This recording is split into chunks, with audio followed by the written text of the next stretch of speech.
इसलिए अब हम आरंभ करना चाहेंगे हेलो फेसबुक कवि सम्मेलन, जो पिछले 1 साल से पिछले 4 साल से लगातार चल रही है। तो आज के हमारे अध्यक्ष हैं साहित्य त्रिवेणी, मासिक पत्रिका जो काफ़ी दिनों से कलकत्ता से प्रकाशित हो रही है, उसके संपादक और प्रकाशक इंदु उपाध्याय जी भी जुड़ गई हैं। लेकिन आज इंदु उपाध्याय जी 13वां पोजीशन में है। कहने मतलब कि हमारे जो डॉक्टर कुंवर वीर सिंह मार्तंड जुड़ गए हैं हमारे मंच से, हम उनका हार्दिक स्वागत करते हैं और निवेदन करते हैं कि वे हमारी आज की गोष्ठी को आरंभ करने की सहमति प्रदान करें। देखिए किसी तरह से आज आपकी आवाज़ बहुत कम आ रही है जनेश्वर सर। अच्छा 1 मिनट।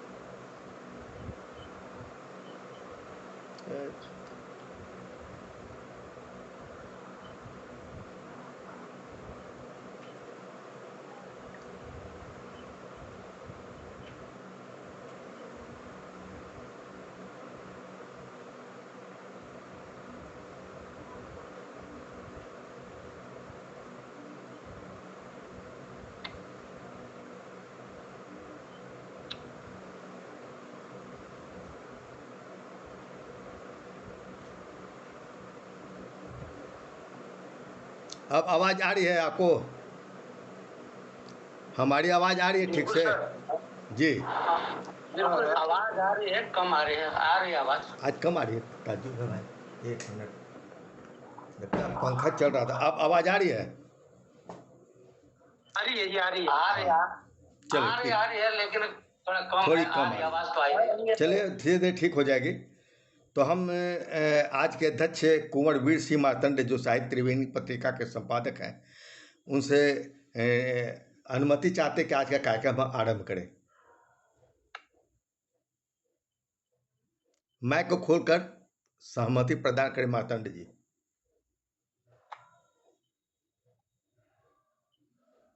मार्तंड जी आपकी आवाज़ नहीं आ रही है। मार्तंड जी माइक को हाँ, अपनी सहमति प्रदान करें, 2 शब्द प्रकट करें आज की गोष्ठी के बारे में। उसके बाद आपके आज्ञा से हम आज का कार्यक्रम आरंभ करें।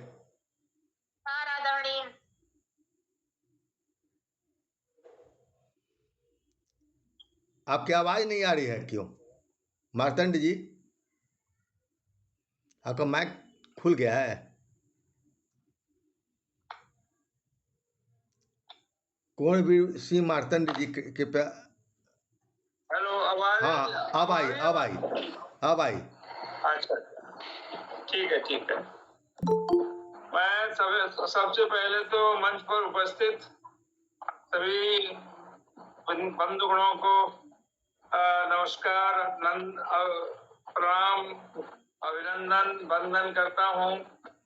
और विशेष करके मुख्य अतिथि हजारी जी को मैं प्रणाम करता हूँ और हमारे सिद्धेश्वर जी को बहुत बहुत प्रणाम करता हूँ। और जो भी उपस्थित हैं सभी लोगों को मेरा प्रणाम है, सबका अभिनंदन, वंदन। बस कार्यक्रम को आगे बढ़ाएं, मेरी शुभकामना सबके साथ है। बहुत बहुत धन्यवाद कुंवर वीर सिंह मार्तंड जी। आप की सहमति के बाद अब हम आज का कार्यक्रम आरंभ करने जा रहे हैं। दोस्तों, जैसा कि पता है कि आज हमारे मुख्य अतिथि हैं कलकत्ता के कुंवर वीर सिंह मार्तंड जी, और ये अध्यक्षता कर रहे हैं कुंवर वीर सिंह मार्तंड जी। और हमारे मुख्य अतिथि हैं सुप्रसिद्ध शायर हजारी सिंह, जो बिहार के ही हैं लेकिन अभी नोएडा में रह रहे हैं। तो हम उनका हार्दिक स्वागत करते हुए, और लोग अपना माइक को कृपया बंद कर लीजिए। सब लोग अपने माइक को बंद कर लें, वीर मार्तंड जी भी, और सभी लोग माइक को बंद कर लें। सबसे पहले हम आज के जो अध्यक्ष हैं उनका संक्षिप्त परिचय मैं आपके सामने दे दूं, ताकि जो जानते हो तो जानते हैं, जो नहीं जानते वो भी जानेंगे। चूँकि हमारा यह कार्यक्रम यूट्यूब से लेकर फेसबुक तक चलती है, और बाहर के बहुत सारे लोग हैं जो नए जुड़ते हैं। जैसे आज हमारे कई मित्र आज नए जुड़े हैं, उन सबका हार्दिक स्वागत करते हैं। नंद किशोर मिश्र आदित्य जी भी आज पहली बार जुड़ रहे हैं, हमारे अशोक दत्त जी भी पहले जुड़े। आवाज़ आ रही है किनकी? कृपया माइक को बंद कीजिए और लोग, आवाज़ आ रही है। अच्छा, मार्तंड जी की आवाज़ आ रही है। मार्तंड जी अपना माइक को अभी बंद कर, हाँ बस ठीक है। तो कुंवर वीर सिंह मार्तंड जी जो आगरा उत्तर प्रदेश में उनकी जन्मभूमि है, 4 अप्रैल 1950 को उन्होंने जन्म लिया है और उनकी कर्म भूमि है कोलकाता, पश्चिम बंगाल। और उन्होंने एमए हिंदी बीएड किया है बिड़लापुर हायर सेकेंडरी स्कूल बिड़लापुर से, कोलकाता में सेवानिवृत्त शिक्षक रह चुके हैं। और 1970 से उनका लेखन कार्य चल रहा है। उनके कई कृतियाँ प्रकाशित हुई है, जैसे काव्य संग्रह नावक के तीर, चुनमुन की गुनगुन, श्रद्धा भक्ति भाव भक्ति परक कविताएं, समझो तो कविताई है, विविध विषयों पर कविताई, और चित्र बोलते हैं चित्राधारित कविताएं। उनकी प्रकाशनाधीन पुस्तकें 4 पुस्तकें अभी प्रकाशित होने वाली है। उसमें बंगला के अनेक कविताएं, लघु कथाएं, उपन्यास एवं यात्रा वृत्तांतों पर हिंदी में अनुवाद, संपादित काव्य संकलन है। कवि मार्तंड के संपादन में एक संकलन राम कथा के पात्र, वो उत्तर प्रदेश पर्यटन और संस्कृति मंत्रालय के सौजन्य से तुलसी मंच अयोध्या में हुआ था। एक और संकलन दृष्टि अपनी राम अपने अपने का लोकार्पण चित्रकूट स्थित कामतानाथ मंदिर में हुआ। और वे 2003 से निरंतर साहित्य त्रिवेणी साहित्यिक पत्रिका का प्रकाशन कर रहे हैं। यह बहुत ही खुशी की बात है, जहाँ दिनों दिन पत्रिकाएं बंद हो रही है, वहाँ पर साहित्य त्रिवेणी पत्रिका हार्ड कॉपी भी और ईमेल प्रति दोनों तरह से प्रकाशित हो रही है।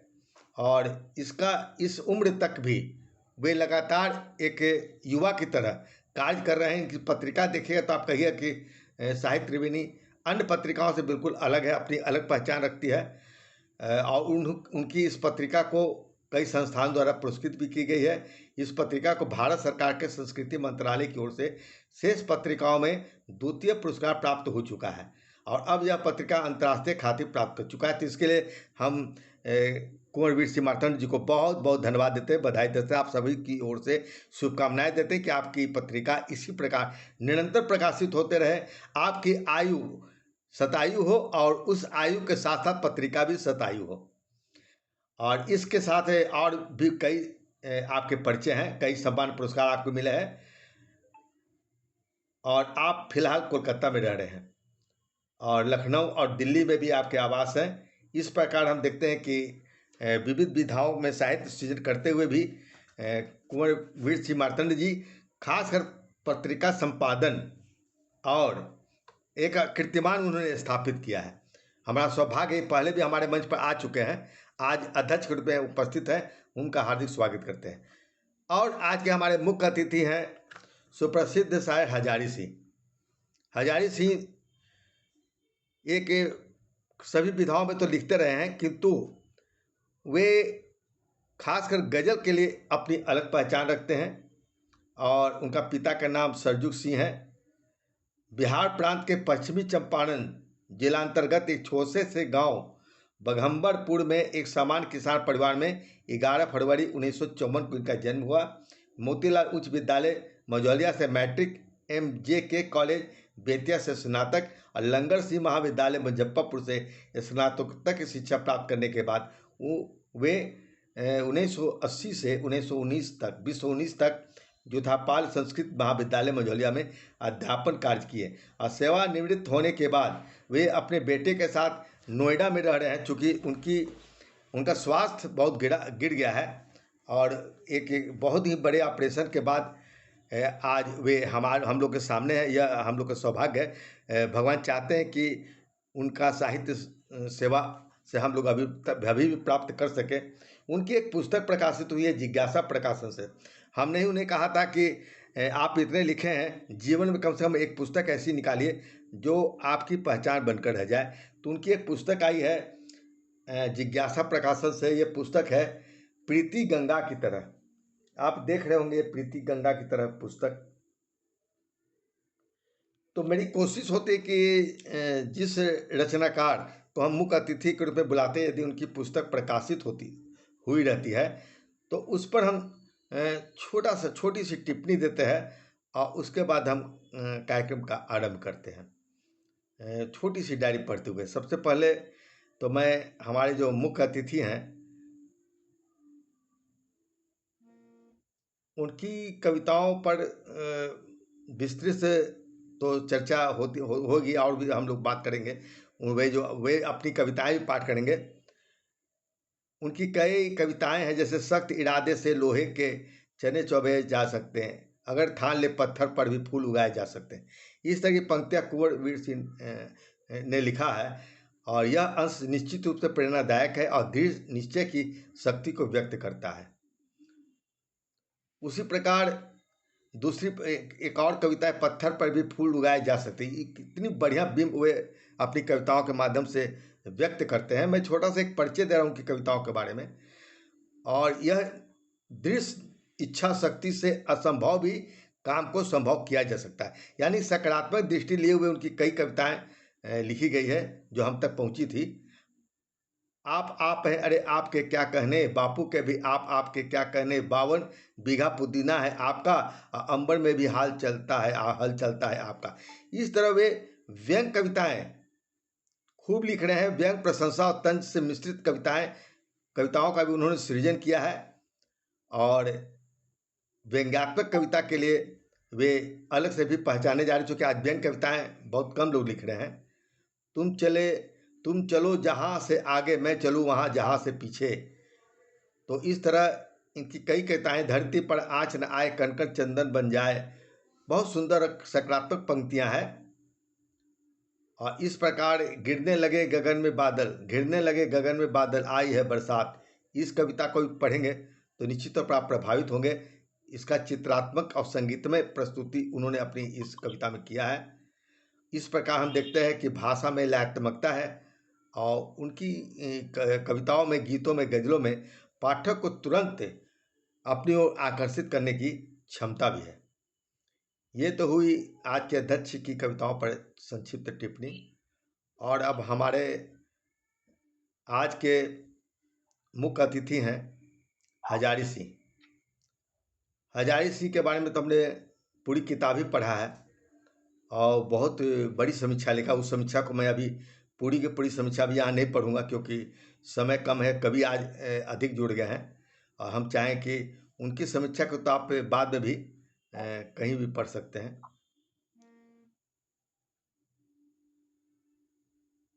यहाँ पर हम उनकी कविताओं को सुनेंगे और उस पर हमारे अध्यक्ष महोदय जो है वो अपनी समीक्षात्मक टिप्पणी देंगे। तो कार्यक्रम को हम थोड़ा आगे बढ़ाते हुए हम छोटी सी डायरी उनके ऊपर हमने जो लिखा है, बहुत संक्षिप्त में, मात्र 3-4 मिनट में हम बोलेंगे, उससे ज़्यादा समय नहीं लेंगे। कि हजारी सिंह आज़ाद गजल के प्रखर हस्ताक्षर है। मैं गजल के अतिरिक्त जो गज़लें बहुत सारी लिखी जा रही है, जिसमें लोग कहते हैं कि मात्राएं कम है या मात्राहीन, बाकी रदीफ काफिया तो रहते ही हैं। ऐसी गज़लों को बिल्कुल खारिज नहीं किया जा सकता, जिसमें भाव इतने अच्छे तरह से अभिव्यक्त होकर हमारे सामने आते हैं कि हम उसे नकार नहीं सकते। मुझे लगता है हजारी सिंह की जो गज़लें उन्होंने लिखा है वे आज़ाद गज़ल की का प्रतीक है और वे प्रखर हस्ताक्षर। इसके कविता का सृजन कवि को आत्मिक आनंद देता है। यह अलग बात है कि कविता केवल कवि को ही नहीं बल्कि व्यक्ति और समाज दोनों को नई चेतना प्रदान करती है। घोर अंधकार में कविता एक दीपक का काम करती है। सार्थक कविता समाज को दिशा देती है। आज अधिकांश कवि इस उद्देश्य से कविता नहीं लिखते। उनका लक्ष्य किसी भी तरह कवि कहलाना, सम्मान पत्र बटोर लेना और प्रकाशन की दौड़ में बने रहना मात्र रह गया है। लेकिन यह कहना भी गलत होगा कि इस भीड़ में समर्पित कवि नहीं है। कुछ कवि एकांत साधना और श्रद्धा से कविता रचते हैं, समाज की विसंगतियों के खिलाफ आवाज़ उठाते हैं और अपनी कविताओं में स्वयं जीने की कोशिश करते हैं।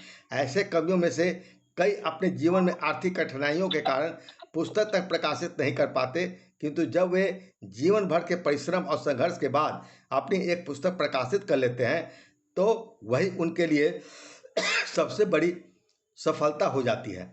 इन्हीं कवियों में बिहार में जन्मे और अब नोएडा में रहने वाले कवि शायर हजारी सिंह आते हैं। उनके अथक प्रयास से उनकी काव्य कृति प्रीति गंगा की तरह जिज्ञासा प्रकाशन से प्रकाशित हुई है, जो 80 पृष्ठों की इस कृति में कुल 54 कविताएं उनकी संग्रहित है। यह कविता केवल एक ही रस या भाव की नहीं, बल्कि कविता के इंद्रधनुषी रंगों को अपने भीतर समेटे हुए है।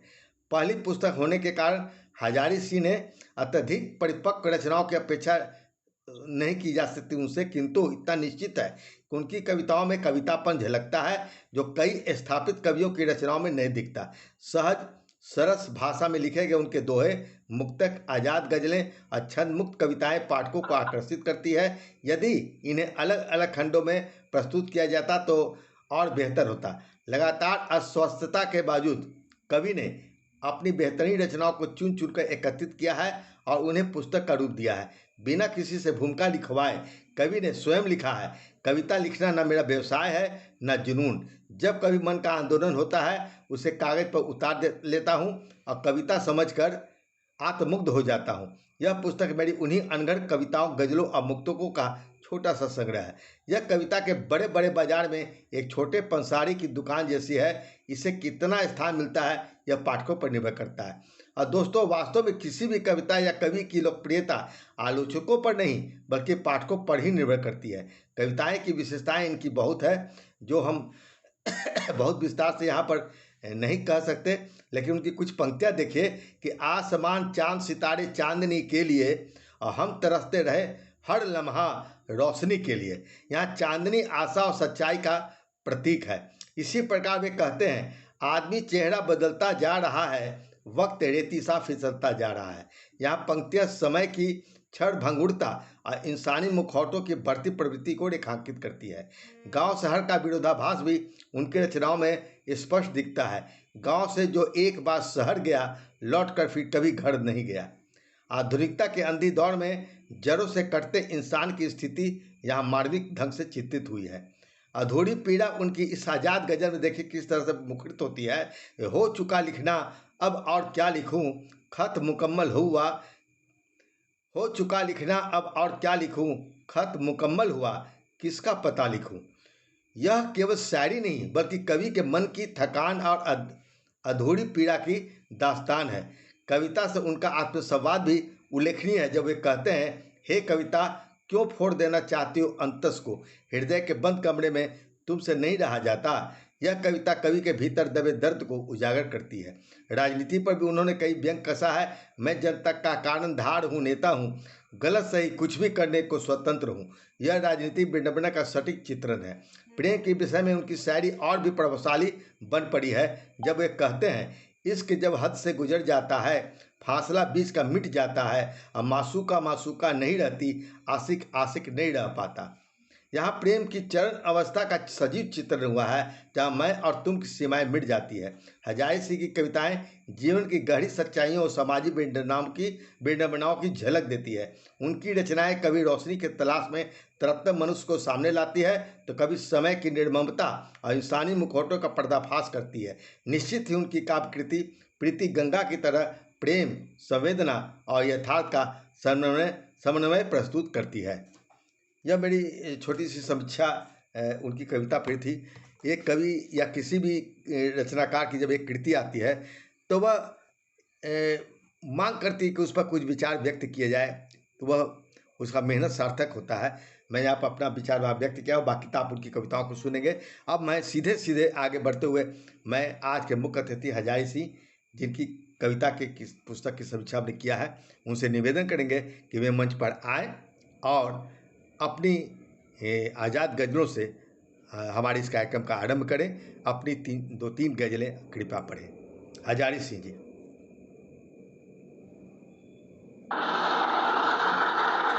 मंच को नमस्कार। आदरणीय अध्यक्ष महोदय को नमस्कार। सारे बंधुओं को अभिवादन। मैं दो तीन छोटी रचनाओं को प्रस्तुत करने जा रहा हूँ। हजारी सिंह बोल रहे हैं ना? तो हजारी सिंह जी, बाकी लोग अपना माइक को म्यूट कर लीजिए, केवल हजारी सिंह खोलेंगे और माइक जी।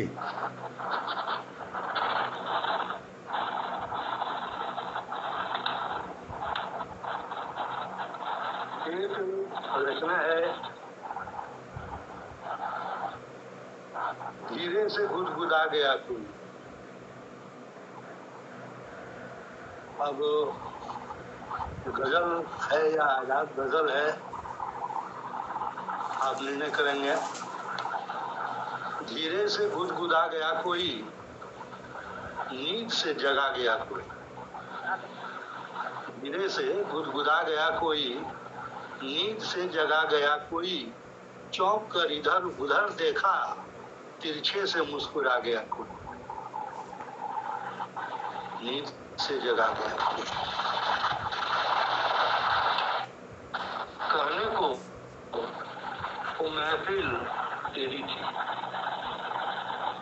कहने को वो महफिल तेरी थी। क्या हुआ, छा गया कोई। क्या बात है, क्या बात है, बहुत नींद खूब। से जगा गया कोई। तलाश नजरों को थी जिसकी, तलाश नजरों को थी जिसकी, वो न आया, आ गया कोई। धीरे से गुदगुदा गया कोई, नींद से जगा गया कोई। चाहतों की भी कैसी फितरत है, चाहतों की भी कैसी फितरत है। किसी को सोचा आ गया कोई, धीरे से गुदगुदा गया कोई। बहुत खूब, बहुत खूब। और अंतिम है कि छोड़कर तन्हा चला गया मुझको, छोड़कर तन्हा चला गया मुझको। नदी के मोड़ पर बेवफा कोई, धीरे से गुदगुदा गया कोई, नींद से जगा गया कोई। और दूसरी रचना है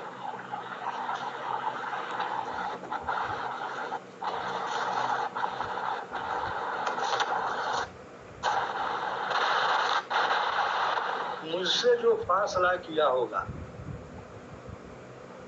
अभी इसको फेसबुक पर डाला था मैंने, 2-3 दिन पहले की रचना है। मुझसे जो फासला किया होगा, किस तरह फिर वो जिया होगा। क्या बात है, क्या मुझसे बात जो है। फासला किया होगा, किस तरह फिर वो जिया होगा। याद मेरी जब आई होगी, याद मेरी जब आई होगी। घूंट आंसू के पी लिया होगा, किस तरह फिर वो जिया होगा। छलक न आए दर्द आंखों में, छलक न आए दर्द आंखों में। दिल के जख्मों को सी लिया होगा, मुझसे जो फासला किया होगा। जिक्र आया होगा अपनों का, जब भी जिक्र आया होगा अपनों का। नाम मन में मेरा लिया होगा, मुझसे जो फासला किया होगा, किस तरह फिर वो जिया होगा। और अंतिम है कि जिंदगी के उदास लम्हों में, जिंदगी के उदास लम्हों में उसकी यादों का दिया होगा। मुझसे जो फासला किया होगा, किस तरह फिर वो जिया होगा। मुझसे जो फासला किया होगा। और एक और रचना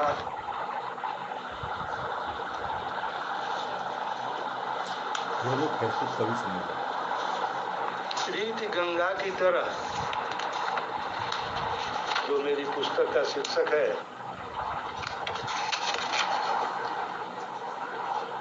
रीति गंगा की तरह, हम किनारों की तरह। रीति गंगा की तरह, हम किनारों की तरह। आप चंदा की तरह, हम सितारों की तरह। रीति गंगा की तरह, हम किनारों की तरह। आप चंदा की तरह, हम सितारों की तरह। जिंदगी कैद है, सजा है तो क्या। जिंदगी कैद है, सजा है तो क्या।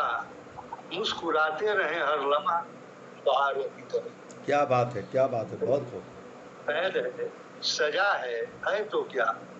मुस्कुराते रहे हर लम्हा बहारों की तरह।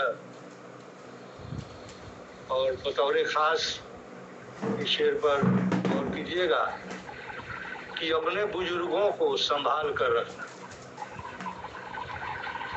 अपने बुजुर्गों को संभाल कर रखना, बला की राह में खड़े हैं दीवारों की तरह। अपने बुजुर्गों को संभाल कर रखना, बला की राह में खड़े हैं दीवारों की तरह। और कसूर वक्त का है या कि नजरों की खता, कसूर वक्त का है या कि नजरों की खता, हर शख्स दिखता है गुनहगारों की तरह। कसूर वक्त का है कि नजरों की खता, क्या बात है, बहुत शख्स सुंदर। दिखता है गुनहगारों की तरह। थके बैठे उठे चले चलते ही गए, थके बैठे उठे चले चलते ही गए, बोझ कंधे पे डाले हम कहारों की तरह। क्या बात है, क्या बोझ बात है, कंधे बहुत। पे डाले हम कहारों की तरह। और कर्ज किस किस का चुकाएं, कर्ज किस किस का चुकाएं, चुकता ही नहीं। कर्ज किस किस का चुकाएं, चुकता ही नहीं। हर शख्स खड़ा दर पे तलबगारों की तरह। कर्ज किस किस का चुकाएं, क्या बात चुकता है, ही बहुत नहीं। खूब। हर शख्स खड़ा दर पे तलबगारों की तरह। और आखिरी है, ये लोग कैसे हैं, ये लोग कैसे हैं, कैसी है ये लोग कैसे हैं, कैसी है इनकी जिंदा दिली। गमों के दौर को जीते हैं त्योहारों की तरह। क्या बात है। गमों के दौर को जीते हैं त्योहारों की तरह। प्रीति गंगा की तरह, हम किनारों की तरह, आप चंदा की तरह, हम सितारों की तरह। धन्यवाद। बहुत बहुत धन्यवाद हजारी सिंह जी। हमारे मुख्य अतिथि हजारी सिंह अपनी कविताएं आपके सामने, अपनी आज़ाद गज़लें आपके सामने प्रस्तुत कर रहे थे। और उनके लिए मैं सम्मान में उनका ही शेर कहना चाहूँगा कि आ गए सड़कों पे महलों में रहने वाले, आ गए सड़कों पे महलों पे में रहने वाले, अब भटक रहे दर दर गुलशन में टहलने वाले। उनकी शेर के साथ मैं अब आमंत्रित करता हूँ आज के अध्यक्ष डॉक्टर कुंवर सिद्धि मार्तंड जी को कि आए और कृपया अभी जो हजारी सिंह अपनी रचनाओं का पाठ किए उन पर संक्षिप्त में अपनी अध्यक्ष टिप्पणी दें। कुंवर सिंह मार्तंड जी।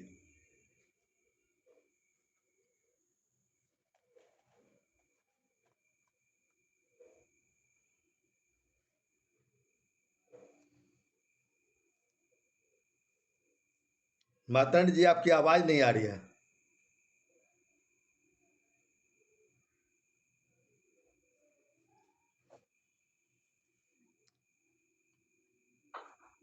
माइक म्यूट है सर का, माइक म्यूट है। मार्तंड जी, अपना माइक को म्यूट से हटाइए। हेलो हेलो, अब ठीक हाँ है हाँ, ना? अब आ गए आ गया, आ गया। जी। आपने अभी कई गजलें पढ़ी और सभी गजलें एक से एक बढ़िया थी हजारी सिंह जी की। किंतु मैंने आपकी एक गजल व्हाट्सएप पर पढ़कर उसकी समीक्षा पहले से लिख के रखी है और मैं उस समीक्षा को पढ़ना चाहता हूँ। आपकी सभी गजलें एक से एक बढ़िया हैं, इसमें कोई शक नहीं है। एक गजल जो आपकी मैंने देखी व्हाट्सएप पर, आदमी चेहरा बदलता जा रहा है, सुन रहे हैं ना? वक्त रेती सा फिसलता जा रहा है, चाह पूरी हो न पर हो, चाह पूरी हो न हो पर दिल बेचारा मानता है कब मचलता जा रहा है। मुद्दतों से कैद कर रखा जिसे था, मोम सा वह गम पिघलता जा रहा है। दुल्हनों सी सज रही हैं कोठियां, झोंपड़ा सदियों से जलता जा रहा है। कौन है मगरूर कि अंधा है कोई, लाश पर क्यों टहलता जा रहा है। तो मैंने इसकी संक्षेप में समीक्षा लिख के रखी है, मैं समीक्षा को आपके सामने प्रस्तुत कर रहा हूं। स्वागत है। इस गजल का मूल स्वर समाज और समय की विडंबनाओं पर है।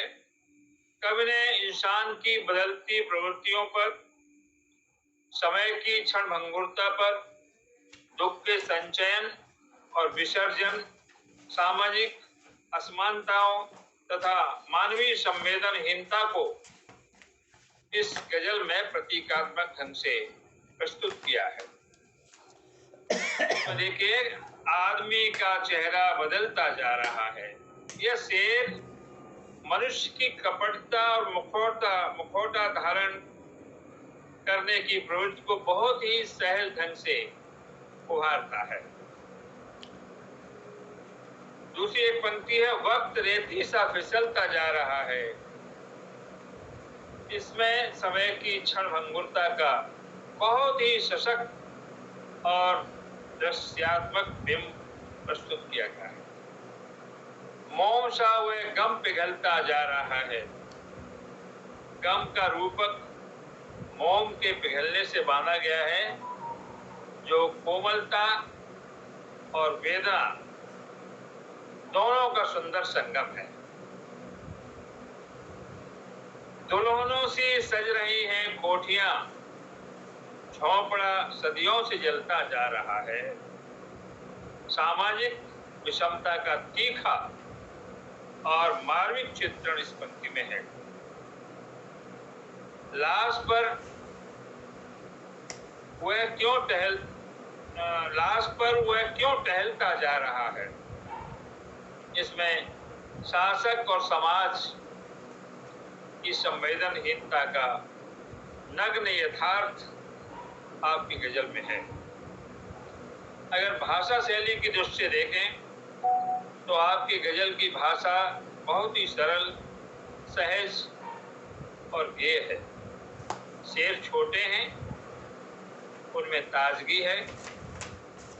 रूपक इस गजल में विशेष करके मोम, दुल्हन और रेत, और प्रतीक लाश, झोंपड़ी, कोठी का बहुत ही इनका प्रयोग बहुत ही प्रभावी हुआ है। कुल मिलाकर आपकी गजल पाठक को सोचने पर विवश करती है। यह एक तरफ व्यक्ति के निजी द्वंद्व को दिखाती है, तो दूसरी तरफ सामाजिक अन्याय और असमानताओं की ओर संकेत करती है। ये आपकी गजल की छोटी सी समीक्षा मैंने प्रस्तुत की। धन्यवाद। बहुत बहुत धन्यवाद हमारे आज के अध्यक्ष डॉक्टर कुंवर वीर सिंह मार्तंड जी। आपने बहुत ही अच्छी समीक्षा किया और कहते हैं कि चावल भात पका है कि नहीं पका है, उसका एक दाना अगर आप देख लीजिए तो पता चल जाता है कि वो कितना पका हुआ है।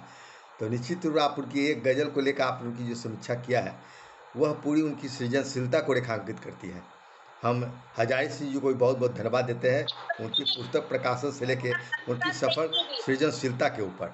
और अब हम प्रथम सत्र के अंत में, इसके बाद हमारा दूसरा सत्र आरंभ होगा, जिसमें जिस तरह से कवि लोग जुड़े हैं उस तरह से उन कवियों को हम एक एक करके आमंत्रित करेंगे। उसके पहले हम चाहेंगे कि प्रथम सत्र के अंत में हमारे आज के अध्यक्ष डॉक्टर कुंवर वीर सिंह मार्तंड जी, उनकी भी हम लोग 2-3 कविताओं को सुनेंगे और उस पर संक्षिप्त टिप्पणी प्रस्तुत करेंगे हमारे आज के मुख्य अतिथि हजारी सिंह जी, क्योंकि मैं तो उनकी कविताओं पर टिप्पणी दे ही चुका हूँ, उनका परिचय भी दे चुका हूँ। अब मैं आमंत्रित करता हूँ उनको काव्य पाठ के लिए। कुंवर वीर सिंह मार्तंड जी, आप आइए और अपनी 3 रचनाओं का पाठ कीजिए। आप वही रचनाएं सुनना चाहेंगे, मैं कोई भी पढ़ सकता हूँ? आप स्वतंत्र, हालांकि वही पढ़ें तो ज़्यादा, क्योंकि टिप्पणी तो हमारे अच्छा, ठीक है। हजारी सिंह देंगे, उस कविताएं उनके पास भेजा था। हाँ, ठीक है, आपने देखा भी होगा। ठीक है, मैं पढ़ रहा हूँ।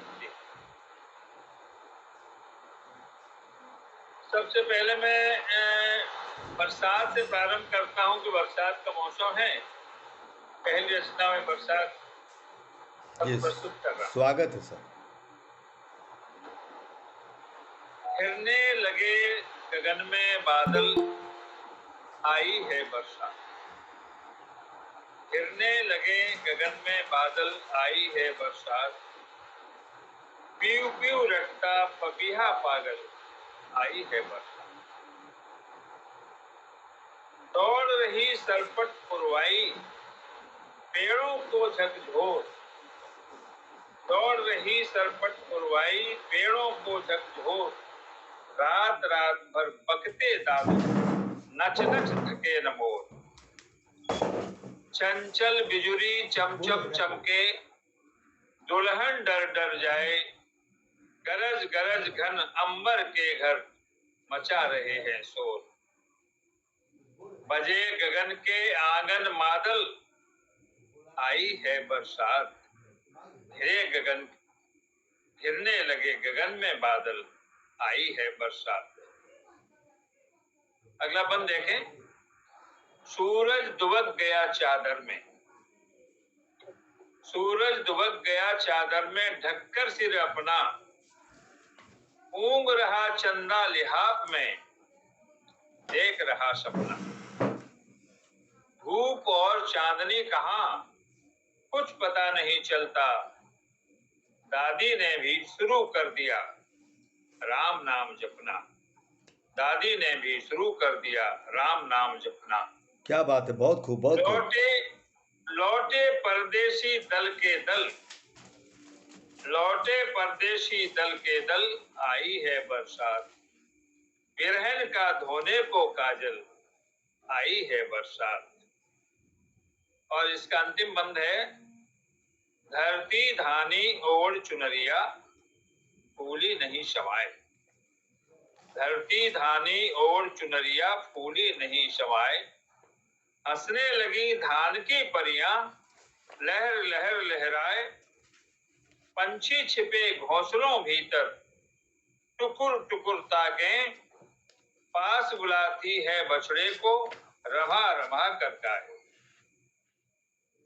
इंद्रधनुष की पहने छागल, इंद्रधनुष की पहने छागल, आई है बरसात। घिरने लगे गगन में बादल, आई है बरसात। तो ये एक बरसात पर गीत था।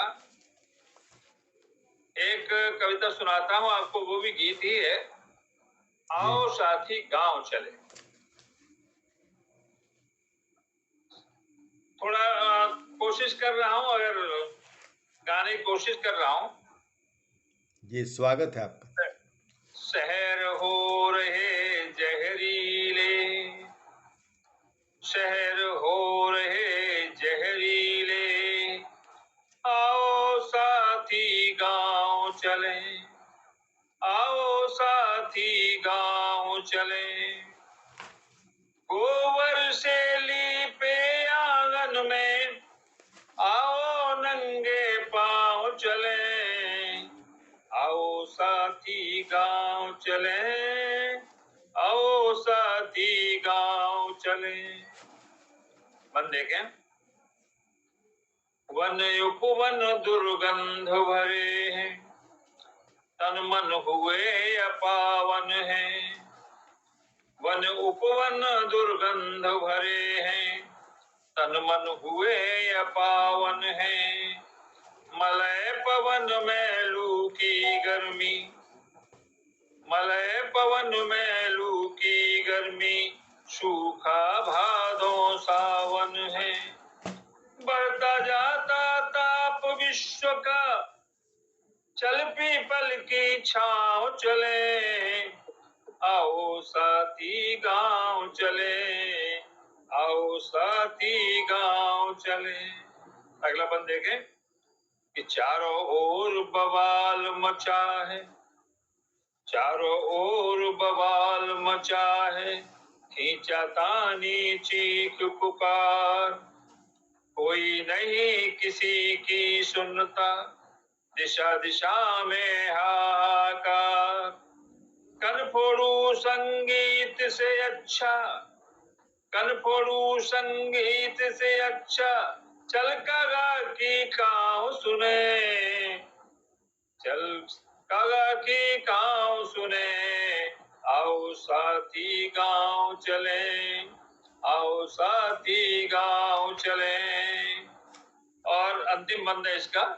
कि चैन कहीं ढूंढे न मिले, चैन कहीं ढूंढे न मिले, सभी जगह बेचैनी है। प्रेम के ऊंचे महलों पर, प्रेम के ऊंचे महलों पर चले घृणा की छेनी है। चारों ओर अशांति बढ़ी, चारों ओर अशांति बढ़ी, चलो शांति के ठाव चले, आओ साथी गांव चले, आओ साथी गांव चले। और एक गीत और पढ़ता हूँ। ये प्रकृति को लेके लिखा था मैंने। देखें इस गीत को। तुम चलो जहां से आगे, मैं चलूं जहां से पीछे। जहां माने यहाँ विश्व के लिए है। तुम चलो जहां से आगे, मैं चलूं जहां से पीछे, बस लक्ष्य यही हो अपना, धरती पर आंचन आए, धरती पर आंचन आए, कण कण चंदन बन जाए, हर खेत झूम लहराए, हर डाली घुंघर बजाए। अगला बंद देखें।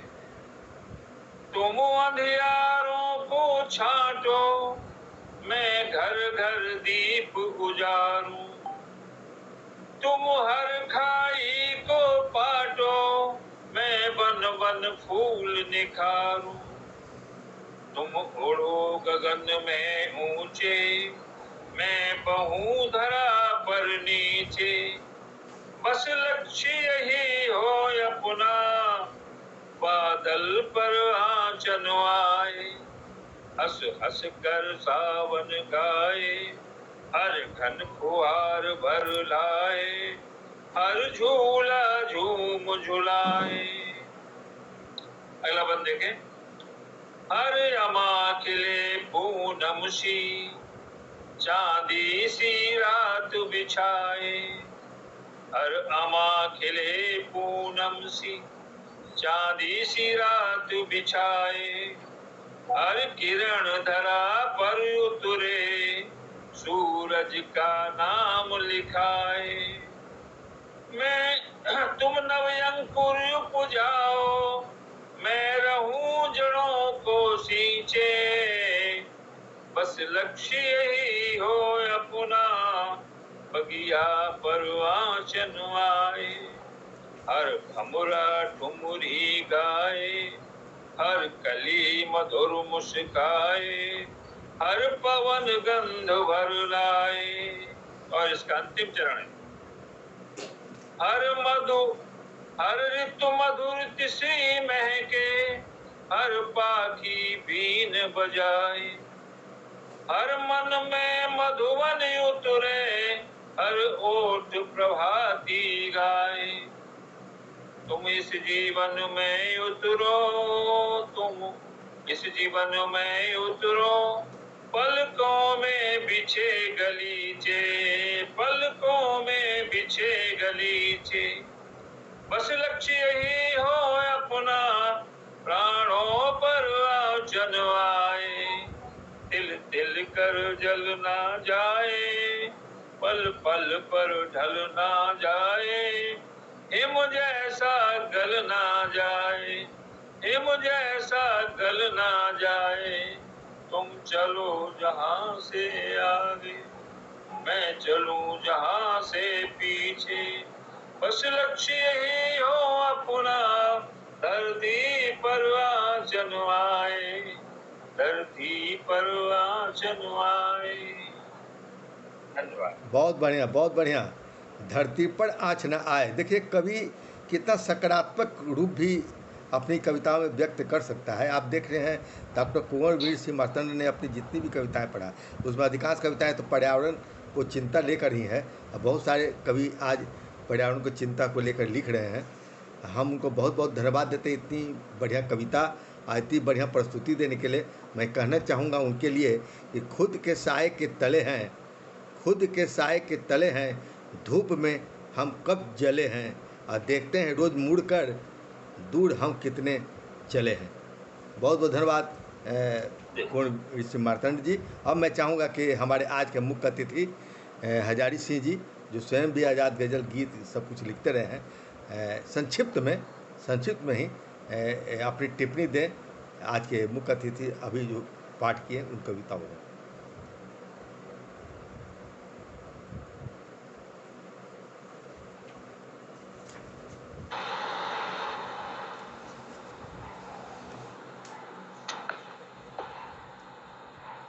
आवाज आ रही है? हाँ, आ रही है, आ रही है आपकी आवाज़। मार्तंड जी पर टिप्पणी देना तो मेरे लिए ऐसे लग रहा है जैसे हिमालय को आइसक्रीम दिखा। क्या बात है, क्या बात है। आप एक लाइन में उनकी पूरी रचनाओं की समीक्षा कर दिया। क्या बात है। हो गई समीक्षा, हो गई। बहुत खूब, बहुत खूब। इतनी बढ़िया पंक्ति हम आज तक नहीं सुने। आइसक्रीम दिखला देना सूरज को, वाह क्या बात है। कुंवर वीर सिंह मार्तंड हिंदी साहित्य के एक सशक्त हस्ताक्षर हैं। जीवन जगत के विविध आयामों को व्यंजित करती इनकी रचनाओं से गुजरना एक विरल अनुभव प्रदान करता है। उनकी कविता आई बरसात, इसमें कवि ने बरसात के माध्यम से प्रकृति का एक सुंदर मानवीकरण किया है और बहुत ही सुंदर द्वीपों का सृजन किया है इस कविता में। रात रात भर बकते दादू, रात रात भर बकते दादू, नच नच थके न मोर। मोर का नृत्य और दादू का उसमें म्यूजिक, संगीत, और फिर चंचल बिजुली चमचम चमके, दुल्हन डर डर जाए। यह बिंब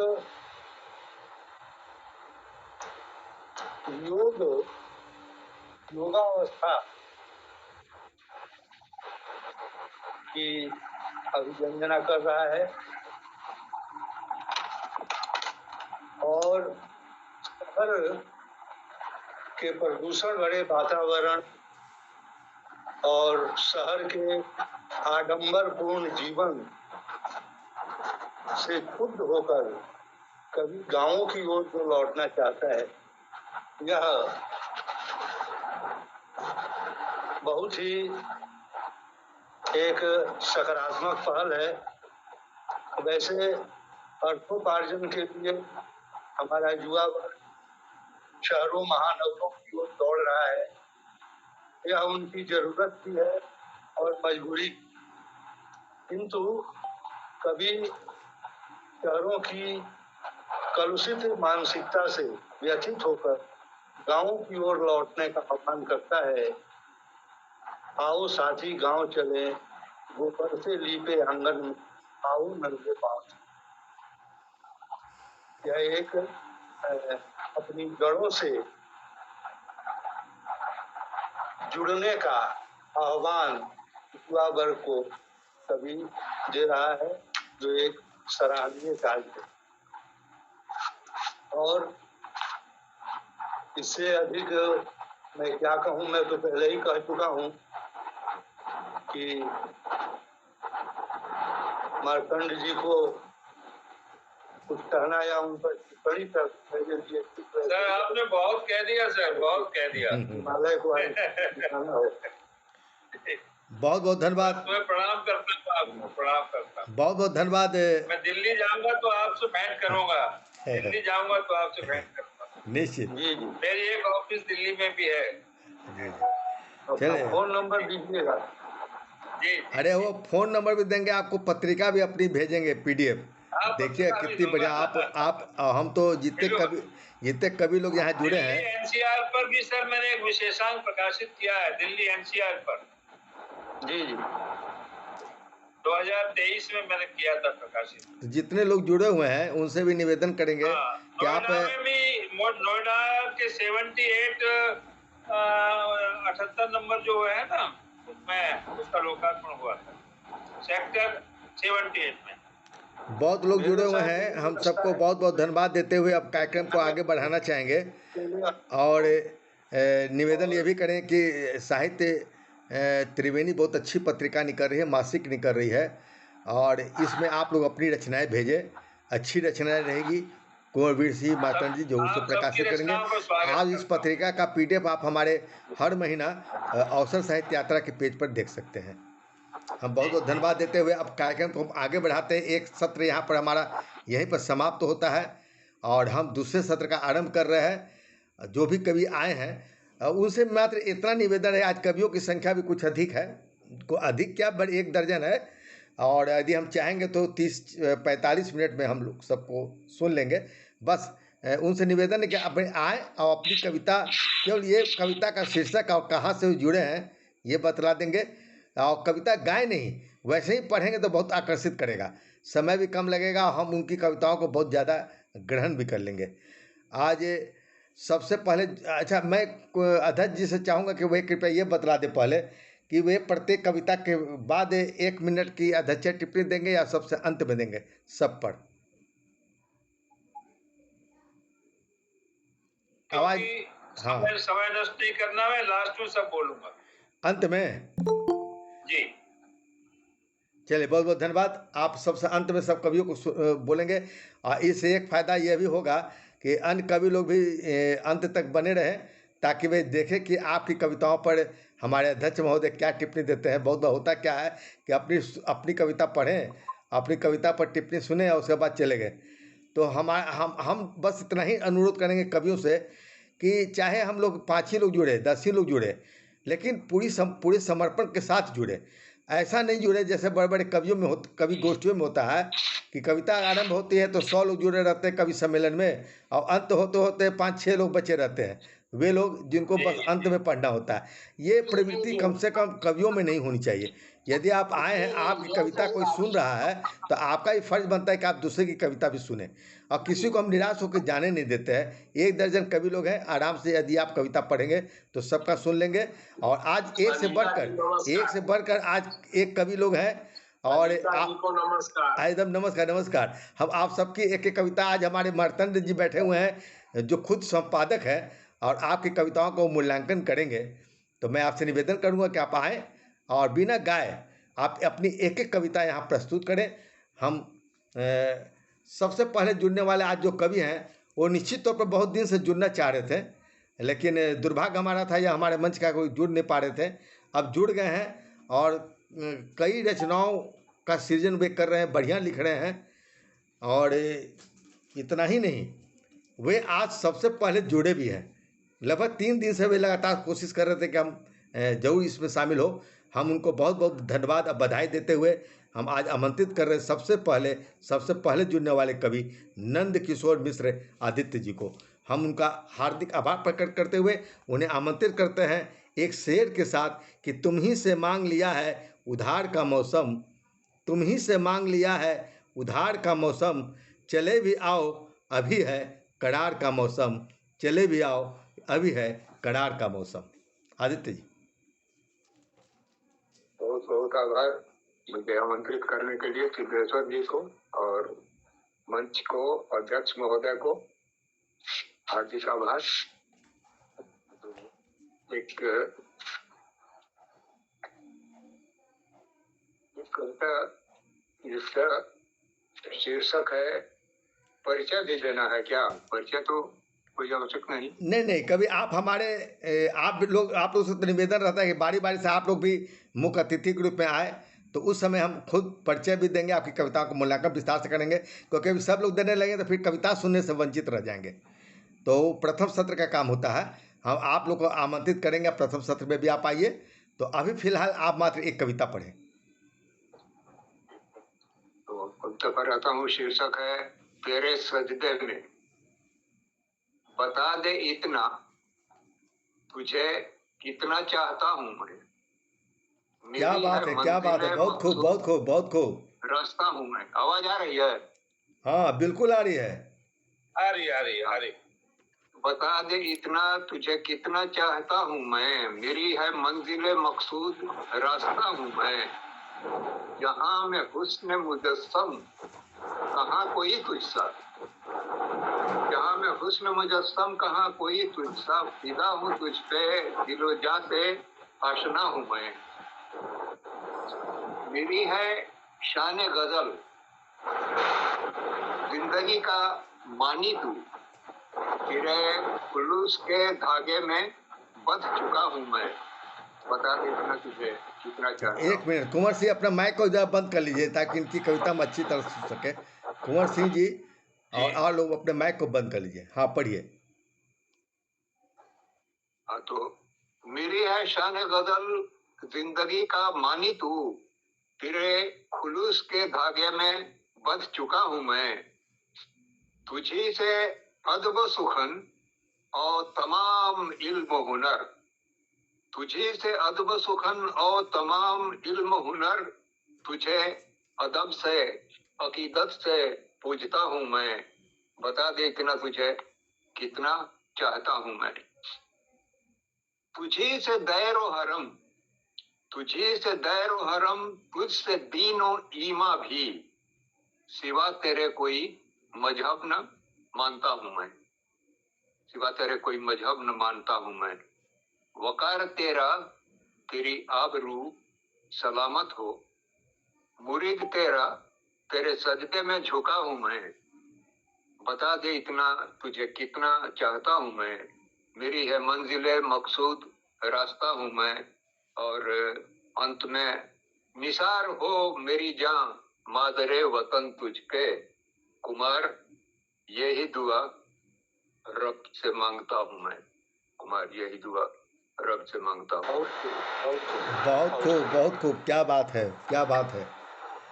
बहुत बढ़िया आपने प्रस्तुति दी। आप पहली बार हमारे मंच से जुड़े और आपकी रचना बहुत ही प्रभावकारी रही। बाकी तो टिप्पणी हमारे अध्यक्ष महोदय अंत में देंगे।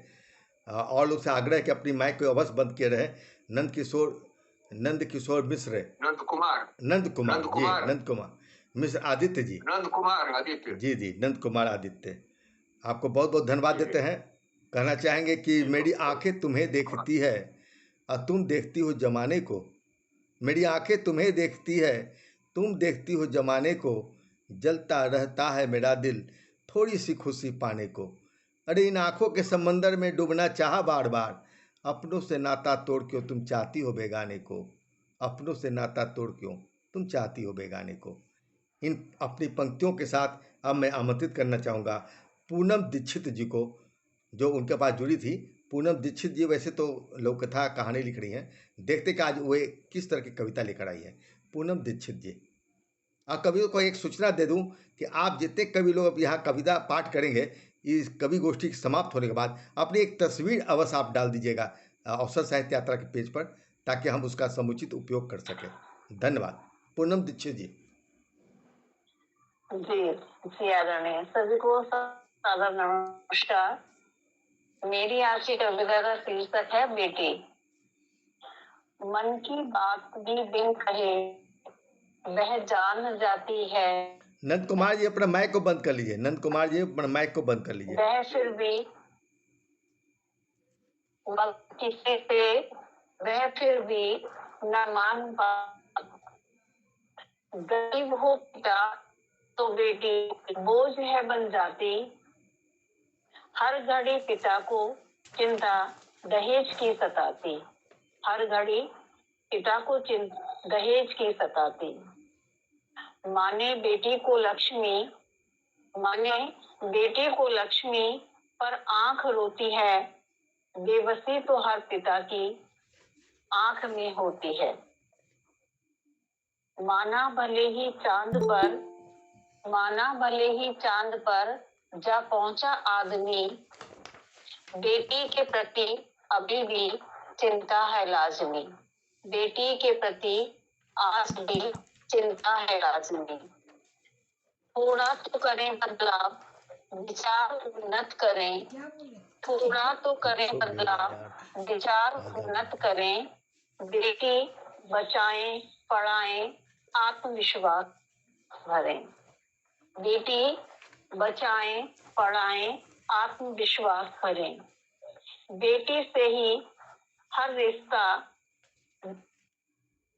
वही हमारी शान। बेटी से ही हर रिश्ता वही हमारी शान। बेटी पिता के हृदय का सुंदर सा अरमान। बेटी पिता के हृदय का सुंदर सा अरमान। आज के लिए बस यही कहता है। बहुत बहुत धन्यवाद पूनम दीक्षित जी, आपकी कविता आपने पढ़ा यहाँ आकर मंच पर। आपको बहुत बहुत धन्यवाद देते हैं। आप हमारी मंच से हर सप्ताह आप आ रही हैं और इसी तरह आप जुड़ी रहें। और अब आपके बाद हम आमंत्रित करना चाहेंगे हमारे मंच पर नियमित रूप से जुड़े अपने साहित्यिक मित्र हैं, हमारे हैं घनश्याम कालजयी जी, जो निरंतर गज़ल लिखने माने मुकम्मल गज़ल वो लिख रहे हैं और उनकी पुस्तक भी गज़ल की आई है। हम उनको सादर आमंत्रित करते हैं कि कालजयी घनश्याम जी आप कृपया आइए और अपनी एक गज़ल प्रस्तुत कीजिए। मैं कहना चाहूँगा आपके लिए कि मुझसा रह गुजर नहीं तो जीवन अकेला क्यों है। मुझसा रह गुजर नहीं तो जीवन अकेला क्यों है, और दुनिया के लिए मेरी ज़िंदगी बेरंग मेला क्यों है। अरे दबी जुबां से क्यों कहती हो अपने दिल की बात, और तेरे दिल पर है मेरा राज तो फिर झमेला क्यों है। घनश्याम जी। बहुत धन्यवाद सर, बहुत धन्यवाद। माँ शारदे को नमन और मंच को नमन। मंच पर उपस्थित सभी मनुष्यों को सादर प्रणाम करते हुए मैं कालजयी घनश्याम बलिया उत्तर प्रदेश का रहने वाला हूँ। वैसे आजकल दिल्ली में रहता हूँ। मैं अपनी किताब गजल संग्रह उत्सव का दालान से एक गजल आपको सुनाता हूँ। जी स्वागत है। एक गजल जी। जब खुशी रह गई लम्हा बनकर, जब खुशी रह गई लम्हा बनकर, खूब रोया मैं बच्चा बनकर। जब खुशी रह गई लम्हा बनकर, खूब रोया मैं बच्चा बनकर। और शेर देखिए, देखते हैं सब हिकारत से मुझे, देखते सब हैं हिकारत से अब, देखते हैं सब हिकारत से अब, क्या मिला है मुझे अच्छा बनकर। क्या बात है, क्या बात है, बहुत खूब, बहुत खूब। देखते सब हैं हिकारत से अब, क्या मिला है मुझे अच्छा बनकर। जब खुशी रह गई लम्हा बनकर, खूब रोया मैं बच्चा बनकर। बहुत खूब घनश्याम जी, बहुत खूब। कर दिया मैंने ही काबिल सबको, कर दिया मैंने ही काबिल सबको, रह गया खुद मैं निकम्मा बनकर। कर दिया मैंने ही काबिल सबको, रह गया खुद मैं निकम्मा बनकर। जब खुशी रह गई लम्हा बनकर, खूब रोया मैं बच्चा बनकर। एक शब्द है मुतक्का। मुतक्का मतलब तकिया, और शेर का मजा लीजिए। सिर कभी पैरों में पाया खुद को, सिर कभी पैरों में पाया खुद को, मैं रहा एक मुतक्का बनकर। सिर कभी पैरों में पाया खुद को, मैं रहा एक मुतक्का बनकर। जब खुशी रह गई लम्हा बनकर, खूब रोया मैं बच्चा बनकर। और मक्ते का शेर देखिए, एक शब्द है कल्बे शिकस्ता। कल्बे शिकस्ता मतलब टूटा हुआ दिल। शेर देखिए, सीख घनश्याम से लेकर ही मैं, सीख घनश्याम से लेकर ही मैं रह गया कल्बे शिकस्ता बनकर। सीख घनश्याम से लेकर ही मैं रह गया कल्बे शिकस्ता बनकर। जब खुशी रह गई लम्हा बनकर, खूब रोया मैं बच्चा बनकर। बहुत बहुत धन्यवाद। बहुत क्या धन्यवाद। बात है, क्या बात है, आप तो जमा दिए आज घनश्याम जी, बहुत खूब, बहुत बहुत बधाई, बहुत बहुत धन्यवाद। आप तो लिखते ही हैं बहुत बढ़िया, लेकिन आप आज चयन करके बहुत अच्छी बहुत गजल बढ़िया। लाए। बहुत बहुत धन्यवाद देते हैं, मुकम्मल बहुत गजल आप धन्यवाद लिख सर, रहे बहुत हैं, धन्यवाद। आपको हम बहुत बहुत धन्यवाद देते हैं, नमस्कार करते हैं। और निश्चित तौर पर आप जो गाते हैं ना, उससे ज़्यादा बड़े गजल में दम होता तो वैसे ही बहुत प्रभावित कर लेती है। आज आप ऐसे ही सुनाए, बड़ा बहुत अच्छा लगा, धन्यवाद, नमस्कार। समय का अभाव है इसलिए ना ना बिल्कुल, छोटी गजल और सुनाऊं। मैं आपको बता रहा हूँ, समय रहता भी तो मुझे ऐसे ही सुनने में आपकी ज़्यादा अच्छी लगती है, क्योंकि इसमें सीधे सीधे शब्द हृदय में छू जाती है, इधर उधर कहीं भटकने की जरूरत पड़ती है। यदि गजल में दम है तो, और जिसके गजल में दम नहीं वो फिल्मी जैसा गीत जैसा गाते रहे। आपको बहुत बहुत धन्यवाद देते हैं, और लोगों से भी निवेदन करेंगे। बहुत अच्छे गजलकार हैं, मैं जानता हूँ जी, साहित्य त्रिवेणी में भी आपकी गजलें कई बार छपती रहती हैं। जी जी जी जी। आपको मैं बता दूं कुंवर जी कि घनश्याम जी जब हमारे पटल पढ़ाए थे 3-4 साल पहले, तो उस समय कई तरह से तीर चलते थे, और मैं इनको प्रोत्साहित करता था कि आप लगातार लिखिए, आप एक दिन प्रतिष्ठित गजलकार बनेंगे। और मेरी वह इच्छा पूरी हुई, हमारे मंच से आज वे यहाँ तक पहुँचे हैं। बहुत बहुत धन्यवाद देते हैं। तिरंगा एक हमारा संस्था चलती है, तिरंगा काव्य मंच। बहुत धन्यवाद सर, बहुत धन्यवाद। हाँ, हम लोग ऑनलाइन कवि सम्मेलन और मुशायरा करते हैं, उसमें घनश्याम जी रहते हैं। जी जी, चले कभी आप हमें भी आमंत्रित कीजिएगा, भटके भटके आ जाएंगे हम भी आपके पास। जी अवश्य अवश्य। चले अब हम कार्यक्रम को सीधे आगे बढ़ाते हुए, आज हमारे पास एक और, अभी तो आप एक नए, जो नए लोग आते बड़ा अच्छा लगता है, और हमारा मंच लगता है सुशोभित हो गया, हमारी बातें बहुत दूर दूर तक जा रही है। हमारे सबसे पहले आज सबसे जो जुड़े थे नंद जी, वे तो पहली बार जुड़े ही थे। आज एक और व्यक्ति भी हमारे, एक और कवि हमारे मंच पर जुड़े हैं आज पहली बार, और वो हैं अशोक दर्द जी।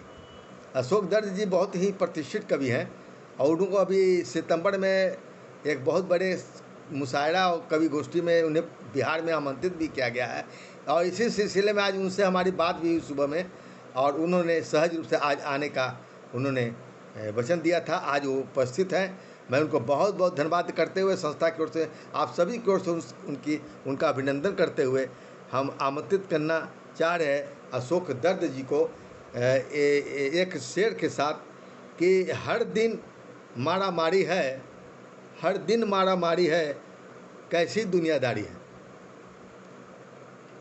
हर दिन मारा मारी है, कैसी दुनियादारी है, और जीने की आदत में ही मरने की तैयारी है, जीने की ही आदत में मरने की तैयारी है। बहुत बहुत धन्यवाद देते हुए मैं दर्द जी को आमंत्रित करता हूं, और आए और अपनी एक कविता का पाठ करें। शुक्रिया। मंच पर विराजमान सभी विद्वजनों को मेरा हिमाचल की ओर से अशोक दर्द का प्रणाम स्वीकार करें। और मैं एक मुक्तक से अपनी बात शुरू करता हूँ कि सिंगों से दहाड़ कर चढ़े जो पहाड़ पर, आए वैरी मार कर उनको सलाम है। क्या बात है, क्या बात है भाई, क्या बात है। सिंगों से दहाड़ कर चढ़े जो पहाड़ पर, आए वैरी मार कर उनको सलाम है। के रणभूमि जीत कर शत्रु भय भीत कर, के रणभूमि जीत कर शत्रु भय भीत कर, आए हैं जो वीरवर उनको सलाम है। और इससे थोड़ी सी आगे की बात है कि मिट गए हंस कर निज मातृभूमि पर, मिट गए हंस कर निज मातृभूमि पर, मुड़ के न आए घर उनको सलाम है। कि मुड़ के न आए घर उनको सलाम है। उससे भी थोड़ी सी आगे की बात है कि देश की संभाल को देकर अपने लाल को, कि देश की संभाल को देकर अपने लाल को, जी रहे जो हंस कर उनको सलाम है, जी रहे जो हंस कर उनको सलाम है। शुक्रिया। और एक थोड़ी सी रचना आपको सुनाता हूँ कि गरीब की 2 रोटियों का बोझ इतना भारी क्यों हो जाता है, कि गरीब की 2 रोटियों का बोझ इतना भारी क्यों हो जाता है, जिसे दौलत का बाजार उठा नहीं पाता। क्या बात है, क्या बात है, क्या बात है दर्द जी, बहुत खूब। कि गरीब की 2 रोटियों का बोझ इतना भारी क्यों हो जाता है, जिसे दौलत का बाजार उठा नहीं पाता। बाजार के दरवाजे बंद होते ही भूख गलियों में अतीत की तरह आज भी क्यों घूमने लगती है। कि बाजार के दरवाजे बंद होते ही भूख गलियों में अतीत की तरह आज भी क्यों घूमने लगती है। और राजनीतिक आकांक्षाओं के सामने भीषण त्रासदी की चिंता, कि राजनीतिक आकांक्षाओं के सामने भीषण त्रासदी की चिंता क्यों गौण हो जाती है। आजादी के अर्थ गरीब की दहलीज तक पहुंचते पहुंचते क्यों बदल जाते हैं। कि आजादी के अर्थ गरीब की दहलीज तक पहुंचते पहुंचते क्यों बदल जाते हैं। और जुमलेबाजियों की धूप में संवेदनाओं के फूल क्यों कुमला जाते हैं। जिंदगी और मौत के आंकड़ों का फर्क, जिंदगी और मौत के आंकड़ों का फर्क गरीब की झोंपड़ी में आते ही क्यों मर जाता है। कि जिंदगी और मौत के आंकड़ों का फर्क गरीब की झोंपड़ी में आते ही क्यों मर जाता है। मैं भी सोचता हूँ, तुम भी सोचना, मैं भी सोचता हूँ, तुम भी सोचना। धन्यवाद। बहुत बहुत खूब। आप पहली बार आए, मंच को आपने सुशोभित किया। आपको हम बहुत बहुत धन्यवाद देते हैं दर्द जी। और आप इसी प्रकार हमसे जुड़े रहें और अपनी रचनाओं से श्रोताओं को इसी तरह आत्ममुक्त करते रहें। हमारे आज मंच पर बहुत दूर दूर से लोग उपस्थित हुए हैं। हिमाचल प्रदेश से लेके कश्मीर से कन्याकुमारी तक के लोग आए हैं। हम आपको बहुत बहुत धन्यवाद देते हैं, हमारी बात को बहुत दूर तक पहुंचाएं। और आपकी इन रचनाओं को सिर्फ हम लोग गूगल मीट में बैठ कर नहीं सुन रहे, इतना विश्वास रखें। आपकी रचनाएं आप कल परसों यूट्यूब पर भी देखेंगे, फेसबुक पर भी देखेंगे, ताकि अधिक से अधिक लोग इसको देख सकें। आप इस लिंक को अपने मित्रों के बीच शेयर कीजिएगा, ताकि जो मित्र अभी नहीं जुड़ पाए हैं वे भी आपकी कविताओं को सुन सकें, देख सकें। और हम अब सीधे सीधे आगे बढ़ते हैं लखनऊ की ओर, यह कहते हुए दोस्तों मैं कुछ शायरी और इसलिए सुना रहा हूँ ताकि एक तारतम्यता बनी रहे कवि गोष्ठी में, और लोग भी करते हैं। कुछ मैं अपनी सुना रहा हूँ, कुछ एक रूबी भूषण हमारे मित्र हैं उनकी लिखी हुई शायरी है, उनको सुनाता हूँ। तो कहना चाहूँगा बुलाते हुए अगले कवित्री को कि खबर करो ये मोहब्बत यकीन में बदले, खबर करो ये मोहब्बत यकीन में बदले, दिलों में कैद ये उल्फत यकीन में बदले, दिलों में कैद ये उल्फत यकीन में बदले। इन शब्दों के साथ मैं आमंत्रित करना चाहता हूँ हास्य व्यंग से लेकर सामाजिक कविताओं पर कुराघात करने वाली और विभिन्न विधाओं पर रचना रचने वाली लखनऊ की विजया कुमारी मौर्य जी। विजया कुमारी मौर्य जी आज पहले जुड़ी भी थी, उनको हम बहुत बहुत धन्यवाद देते हुए आमंत्रित करते हैं कि आप अपनी एक कविता का पाठ करें। विजया कुमारी मौर्य जी। बहुत बहुत धन्यवाद सिद्धेश्वर जी, बहुत स्वागत है।